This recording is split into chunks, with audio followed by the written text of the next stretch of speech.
over time, I've been looking for the best solution for lighting up my glow plugs. The DC step-down devices I'm using seem to be pretty good. I remember as a kid having to buy the dry cell batteries. Affording the battery and the glow fuel as a kid, it was rather difficult. Now I don't even think you can find a battery like this anymore. I remember a neighborhood kid had got this Cox starting package, and the battery that came with that, when you take off the packaging, it was 4 dry cell batteries, D-size. Even fairly recently, I had soldered up 4 D cells as a backup battery. I remember when flying radio control as a teenager, we used some kind of a wet cell battery. Later in my radio control flying, I used a power panel that worked off of the 12-volt battery that I had in my field box.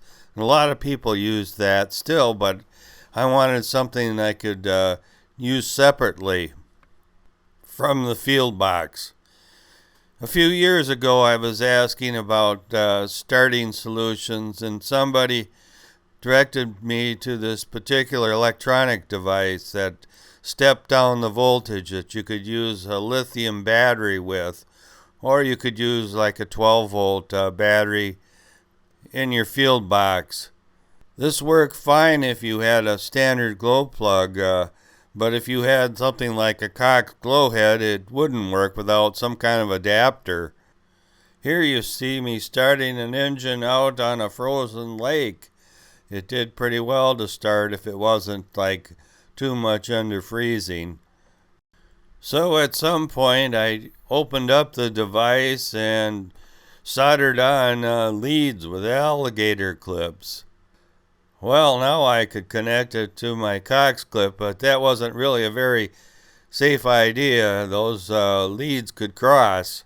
Next in the evolution of my starting system was to put jacks on the electronic device and then put plugs on all of the glow clips I had.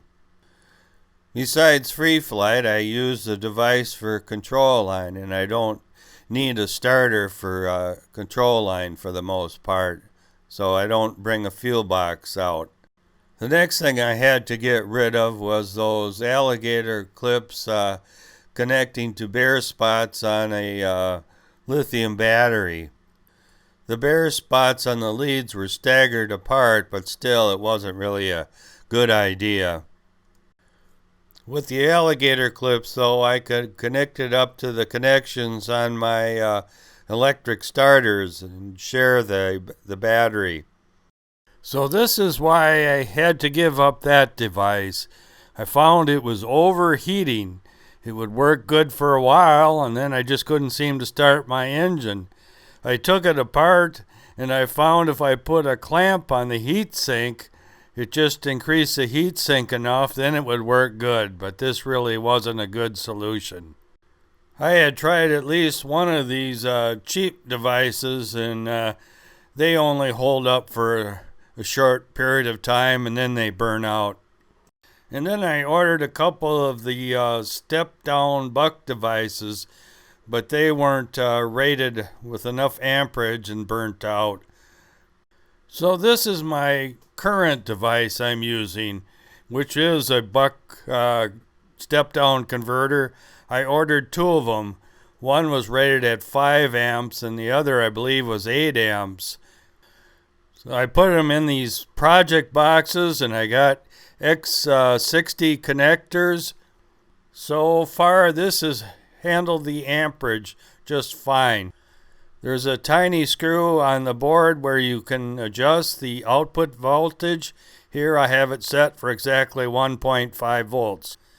This is the first board I had ordered, and you can see it has 2 large heat sinks, and this will handle up to 8 amps, I believe. I purchased this off of eBay. Then I purchased this unit off of Amazon that's even fancier, that will give you additional information like the output voltage and amperage. Of course, you'd have to open up the case to get at the controls. These are the project boxes that I ordered, and the boards fit in there with just a little extra room. And here is the jacks that I had ordered to bolt to the side of the box. Well, it turns out after I had built my boxes, J&H Aerospace sells such a device. One thing I'm looking for a better solution is the hard point between the clip and the wire to make a softer, bendable connection there. I've got RTV smeared over it and it looks like heck.